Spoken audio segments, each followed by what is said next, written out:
Welcome to the podcast. It's a Friday. We're going to talk some NASCAR with Rod Mullins. And boy, there is so much to get into. Rod, I missed the show last week. And, we're getting closer and closer, obviously, to the Speedway Classic next weekend, Yep. which you will be in attendance at Cincinnati Reds, Atlanta Braves in Bristol. We'll talk about that here on the show. We've got some news involving Denny Hamlin. We've got San Diego replacing Chicago, of course, the Brickyard coming up. Man, where do you want to start? You lead us here.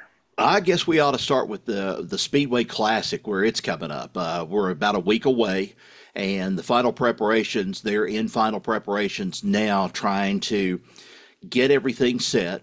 Murray Cook was having a press conference this morning. I wasn't able to attend or anything, but they were giving kind of a state of how the field is and how everything is going into this.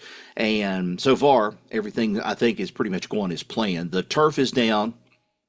Um, they're bringing the clay in. Of course, they were bringing the clay in this week, and the clay is from Pennsylvania. I think we've mentioned that, or you mentioned it in one of the articles.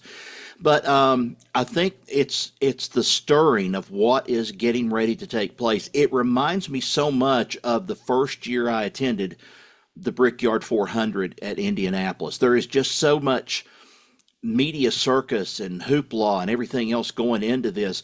And it's amazing to see how much Major League Baseball has gotten behind this, and they're involved in it because they announced this past week that the both teams, Cincinnati and Atlanta, will be wearing NASCAR Speedway themed uniforms, and they look great. I thought they looked really nice, and I don't know how many people had said on some of the forums and said, I love the numbers, especially for the Reds and everything. Why don't they keep those numbers? That's great. That looks wonderful out of it. The batting helmets are going to be, made a certain way. They're going to have Atlanta, Cincinnati on the side, but even the caps, the baseball caps down themselves, the Reds are going to have checkerboards for, the finish line, the checkerboard, the flag that you see, and Atlanta's going to have flames on the bill of their hat. And this is going down to be probably one of the most detailed events. Now, of course, I never covered anything having to do with the Field of Dreams or anything like that before, and I'm sure there was a lot of hoopla with that, especially in Iowa. But this time around, there's a lot of people really getting behind it. They're looking at maybe 115, 120,000 people. Maybe that could be the largest baseball crowd to ever see a live Major League Baseball game. I think the largest one was in the Coliseum in Los Angeles back in maybe the 60s or something like that when they had a game there. But this is going to be unreal. I'm anxious. I'm looking forward to it. I can't say that I'm kind of looking forward to it. I am looking forward to it because it's going to be a big event. Also, music. I saw the list, and I don't have the list committed to my memory, but in addition to this great baseball game, they Right. have a lot of big name entertainers who are going to be there all throughout the day performing and getting giving people other things to do. Yeah, Tim McGraw's going to be there. Bulldog is going to be there. Of course, we thought that when he left Trackhouse Racing, he was not going to be involved in, the sport, but he's coming to Bristol. And then there's a lot of other smaller acts or other groups that are, starting to make at least a little bit of a sound. They're going to be there too. There is going to be a huge circus, almost like county fair attitude or at least atmosphere there in the parking lot at Bristol. That's what amazes me about it because in renderings that I'll be releasing to you and showing you what they're going to look like for next week, it's going to be like a Ferris wheel. They're going to have a little place where you can go in and see the history of the Braves, see a history of the Reds. It's all going to be family oriented, and I think it's another big feather in Major League Baseball's cap, considering all the other things that have gone wrong, it seems like, in the past couple of years with Pete Rose and the MLB ESPN deal, which now seems to be kind of sitting there, maybe perking a little bit. Besides, NBC is thinking about getting involved with Major League Baseball and the bidding rights and so forth. So there's a lot of things going on, and there's a lot of things there that are going to be affecting, I guess, public opinion of where Major League Baseball goes after this. And I tend to think we're going to see a little bit more Major League Baseball and NASCAR and Major League Baseball. I think this is a match pretty much to me. I think it's been made in heaven. I know they tried to do this years ago with Joe Gibbs when he first came into the sport, trying to bring the NFL in and, have them as kind of a little partnership or something, along the lines. But that is kind of skewed now because NASCAR is running at times when the big feature games in the fall of football usually go about 1 o'clock, and they start a little bit before the 4 o'clock games, wherever it might be at, if it's on the east or west coast. But it's kind of been a struggle for NASCAR to be able to get ratings. I think this is going to really cap off some big ratings and everything coming up with this Speedway Classic, and also with the race that'll be coming up in September. Well, matter of fact, leading into the playoffs once they get through the playoffs and everything. You've lived in the tri-state area all your life, and I just want to get a sense of, all right, so there was the football game back in 2016 that took years to finally come to fruition. The Right. Tennessee Virginia Tech game there at the Bristol Motor Speedway drew 156,000 people, but it was something that had been worked on for a long, long time. Compare the that's there's a regional interest with Tennessee and Virginia Tech meeting in the middle, so to speak. But compare the buzz, from back then, 10, 9 years ago, to what we have now, because, again, I mean, these two teams, Cincinnati and Atlanta, are the local teams for, Right. Southwest Virginia, Kentucky, and in Northeast Tennessee. So what's the buzz like compared to 2016? The buzz is just excitement all the way around. It's excitement, and to see the uh, I would guess, the other thing I've seen this too just recently, the Tri Cities and some of the surrounding areas are looking for a big tourism boom out of this, coming out of this. And it comes at a time of where there's a lot of uncertainty going on down here, just like there is everywhere else in the country. The tickets, I know that they are selling what they have left of the tickets right now. They also have promotions that are going on for the tickets. But the buzz has been extremely well. I've just been very pleased with it, and I'll run into somebody occasionally, and they'll ask me, you going to the game? Are you covering the game? And I'm like, yeah, I'm covering the game now. I got everything official. And they're like, man, I wish I could see that game. That's going to be nice. And yeah, it's going to be high price for some people. There's going to be some high price tickets on this. But, I don't even know where I'm going to be setting at just yet. That's the thing, because the national media, so to speak, I mean, we're talking probably all the major networks. Of course, Fox is going to be there, but ESPN will probably be there as well. We're talking all of those, specific channels. MLB network is going to be there, of course, and they're going to be doing some things, which MLB is still trying to, right now, I think I heard the rumor the other day that ESPN is trying to buy out MLB to take over the MLB network or something. I don't know if that's really going to take place, but we'll see ESPN there, and then we'll see some others, and then we'll be trickling down to the regional coverage and so forth with, sports beat writers and everything like that, and local television stations. But we're going to be bringing TV stations in from all across, oh gosh, West Virginia. I've seen this promoted in West Virginia a lot more than I have seen a NASCAR race. One of the channels that we're able to get through streaming, they were running a promo on it the other day. They were actually had someone down there when I went the last time, and they were showing us that the dirt was being moved and so forth. They had a station, I believe it was out of Oak Hill, West Virginia, and Bluefield, that it came down to, do highlights and talk to everybody about what's going on with this. The buzz is big. I just hope it doesn't go bust. I know it's going to be hot. The weather is calling for very hot conditions. Hope it cools off enough by game time. But still, it's going to be a big extravaganza. First Major League Baseball game in history, a regular season game in the state of Tennessee. Yep. Huge, huge deal from that respect. And Rod will be there. We're all jealous. He will be there. We don't know exactly where, like you said, but Yep. man, that's something definitely to look forward to. We'll talk more about next week as we are getting closer to that date. Okay, let's switch gears. We'll be talking a lot of Denny Hamlin here on this show because Yep. he won last week's race. We got some news with him about his future, but I want to now go to the latest in the antitrust case Hmm. between involving 2311 Racing, co-owned by Denny Hamlin, Front Row Motorsports against NASCAR. What's the latest there? Well, the latest is that 2311 and Front Row Motorsports are both running as open teams now. It happened when they went to Dover. So that means that they won't get as much prize money themselves out of it if one of the drivers had won. Denny Hamlin, in this case, owner, but that still goes to Joe Gibbs Racing. But someone asked in the press conference on, I think it was Friday afternoon, they got there with Denny and they asked Denny Hamlin, they said, where does this stand? Because we had just got out of news probably the week before talking about that the appeals court was like, they didn't see anything, that warranted this going on like it is. It's either accept the terms or get out, one way or the other is kind of the way that it seemed. And Denny Hamlin, who was, I think, quite professional in the way he handled it. He knows that there's a lot on the line with this. I know he's practiced probably about it. I'm sure Michael Jordan has done the same thing, but when he came down to it, all he said was, all will be revealed come December. And that's all he really needed to say.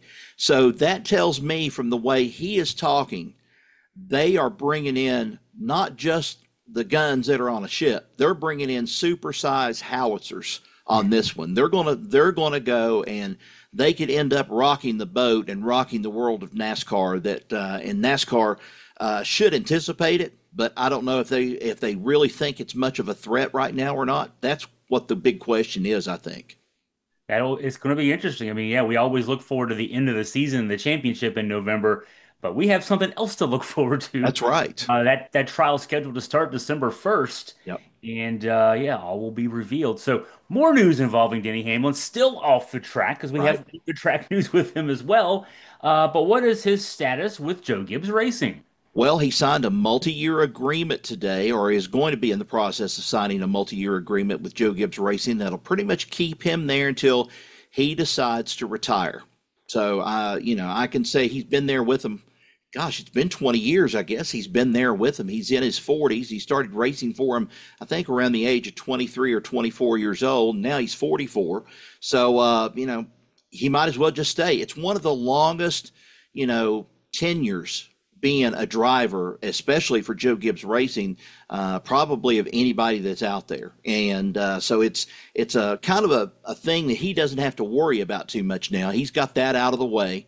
Now he can start worrying about whether or not he's got to run for a championship or not. And the questions are still kind of circulating, whether or not he's going to be able to make a run at the championship. And what we've seen so far, he looks good. I mean, he's able to go, and he's calm down his rhetoric a little bit.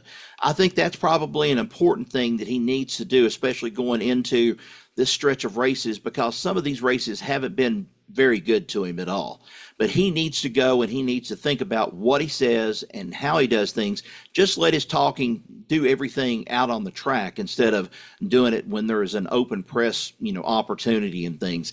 That's where Denny's, I think, biggest problem has always been. He says too much what's on his mind, and then he realizes that after he said it, he can't pull it back and he can't say it anymore. So, that's kind of the way I look at it. I'm amazed. So we'll now talk on the track with Denny Hamlin here on this almost all Denny Hamlin show. It feels like so far today. So with that hanging over his head, his contract status was Joe Gibbs Racing, which is now settled. Of Mm-hmm. course, the lawsuit, which is far from settled. Mm-hmm. He's out there winning races. He wins this past weekend at Dover. I'm amazed he's able to focus the way he does to be able to continue to be successful on the track with all the other stuff going on off the track. I think winning the race this past weekend was a big middle finger to NASCAR. I mean, I think it's just kind of rubbing salt in the wound as far as I'm concerned. NASCAR, here's the thing too, and some people may say that, maybe I'm getting a little bit carried away about this. 2311 and Front Row Motorsports are now even more cast in a spotlight than they have ever been before. Not only because of the court case, but here it is. You go to the track, and if NASCAR treats them in any kind of way that is not like the other teams, or in any kind of way that somebody might view them as trying to get even, for this lawsuit or anything like that, public opinion is going to sway and go in 2311's favor pretty quick because they'll say, oh, this stuff has been rigged all this time and so forth. And we've known it. There's been people that have said, if you're not cheating, you're not winning, you're not racing and everything like that. But they're being more scrutinized, I think, than the other teams are. And I think that's just one of those open things that's going to happen for 2311 and Front Row, to kind of keep all their T's crossed and their I's dotted and make sure they have everything that's on the up and up, because they can ill afford to have some kind of big scandal happen in the pits and everything during this time. And they could turn around and say, well, NASCAR's making it hard on us. And that may be the case. But, NASCAR's playing hardball. I said it once before about Steve Phelps and them, and Steve Phelps almost pretends like it's not that big of a deal the way he's been talking about it. But he's going to know sooner or later. I think by the time they get down to December 1st, he's going to know, and I think he already knows, what kind of seriousness this whole case is and what it's all about. Kevin Harvick he said in his Happy Hour podcast the other day, he was telling Caitlin Vincey, he was telling her that he said, I really don't know if they know 2311 knows what's in store for them. They may be barking up the wrong tree with this. That's kind of the first thing I've heard out of Kevin Harvick in regard to this court case. So we're just going to have to wait and see as everything starts getting closer to December 1st. All right, so we'll get away from Denny Hamlin now. We got some news off the track. You and I, Rod, have talked a lot the last few weeks, obviously about Chicago, the street race, the third of the 3-year series in Chicago, wrapping up with finally no rain for once in Yep. Chicago, and they got a good race off. So now NASCAR announcing a new street race for 2026. Give us the details here. Well, I'm sure that Richard Petty's not going to be happy about this. He's not been happy about some of these road courses when everything is made out to be for the road courses. This was a rumor here a couple of weeks ago, and I think I mentioned this to you on one of our podcasts. It said San Diego is in consideration. We just didn't know what kind of consideration San Diego was going to be until it was popped in front of us with this fancy, almost Hollywood-esque preview promo sort of thing of Chase Elliott and some of the other drivers inside what looked like a hangar there at Coronado Naval Station. And there they are, and it's like they're handed the keys and they're going to be racing at the naval station there in San Diego. And I've been hearing, I've never been to San Diego, never been to California before, but I'm hearing it's some of the most breathtaking scenery you'll ever find anywhere there, especially there around the Coronado Naval Station. But they're going to have a course that's going to be almost 3 miles long. It's going to be in celebration too, and corresponding celebration of the United States' birthday, 250 years, and also the Navy's 250th anniversary. And they've got some big things planned for it. The military is going to be involved with it. They're going to start putting tickets on sale coming up in the fall, and it's going to be one of these things that's open to the public. That's what surprised me. They're going to open this base up to the public, and as well as I do, there's going to be a big focus on security, probably with this naval air station and so forth. There'll be a big focus on that security thing. Yeah, I mean, I'm looking forward to seeing this. It might be easier to do a street race on a naval base, but Yeah. you don't have to close down as many public streets. Right. A little more control there. San Diego also, the weather is a little more controllable. Yep. They get a day or two of rain. It seems like every couple of months, so that shouldn't be the issue that we've had with Chicago the last few years. So looking forward to seeing what they're able to do there next year, no doubt. Let's turn our attention now to another historic venue, the Brickyard. Indianapolis Motor Speedway will host NASCAR this weekend. We've got 5 races left. This is the first of the last 5 races as we're heading. Heading to the playoffs at least. Hmm. So the drivers and teams have already been jockeying for position, but we're running out of opportunities here. So Yeah. break down the field for us and all the stakes at play at the Brickyard this weekend.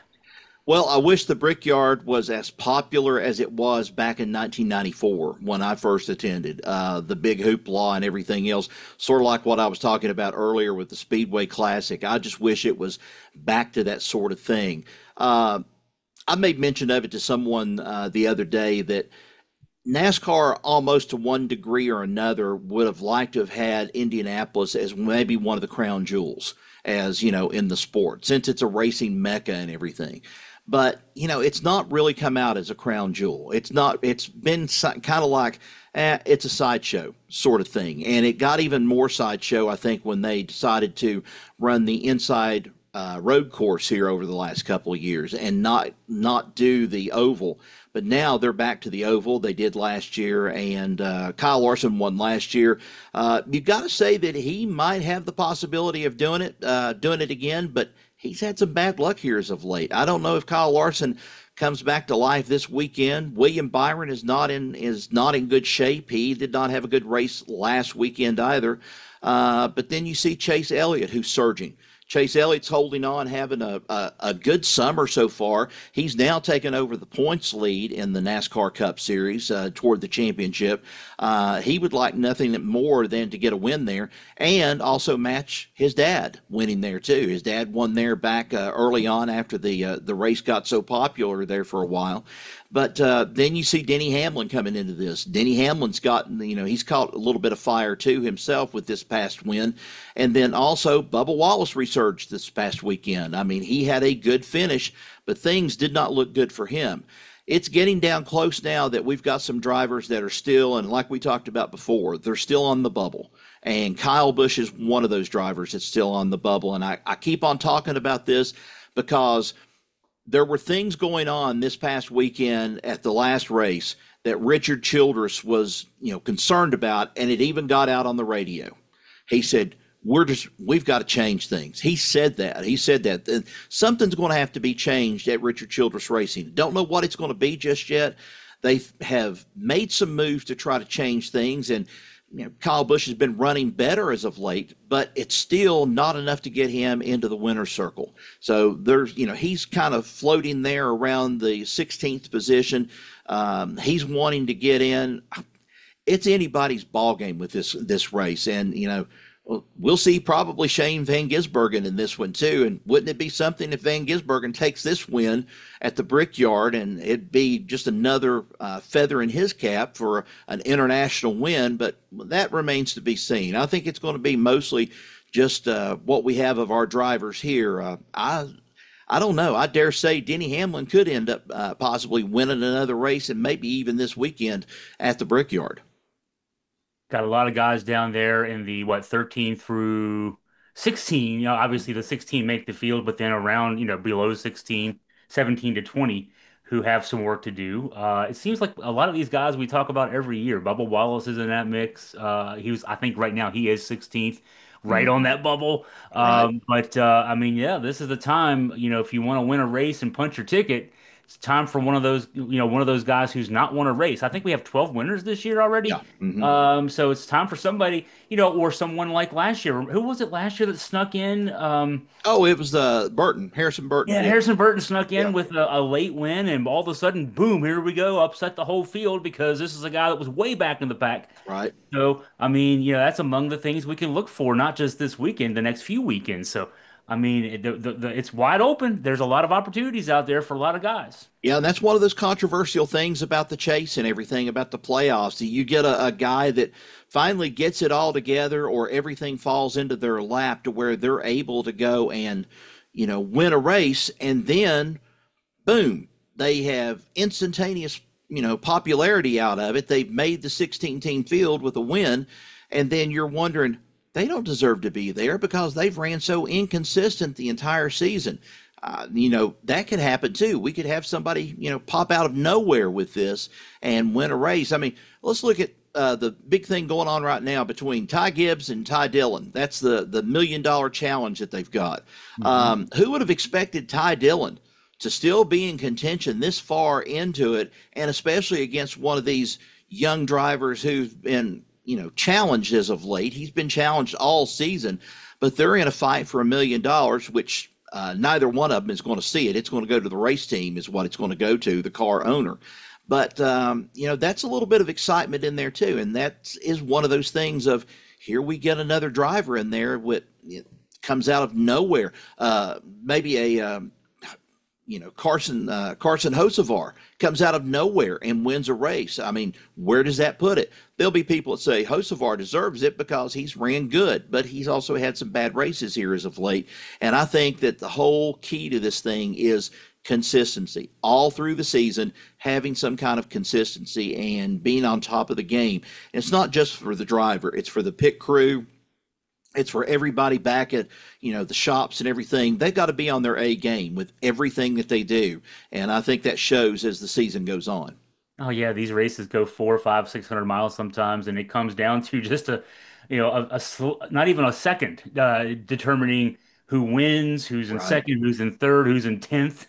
And so everybody, like you said, the crew chiefs have to make decisions. The spotters have to be on their game. The tire changers and the fuel guys and everybody's got to be, they got to be split second Yep. to get those track points, get those positions, and everything else. So it's Sunday at 2 o'clock at the Brickyard. We'll look forward to Rod's coverage.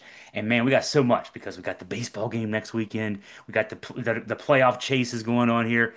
There's a lot to keep up with, Rod. Thank you for your time, your insight. We look forward to catching up with you again soon. Appreciate it, Chris. Thank you.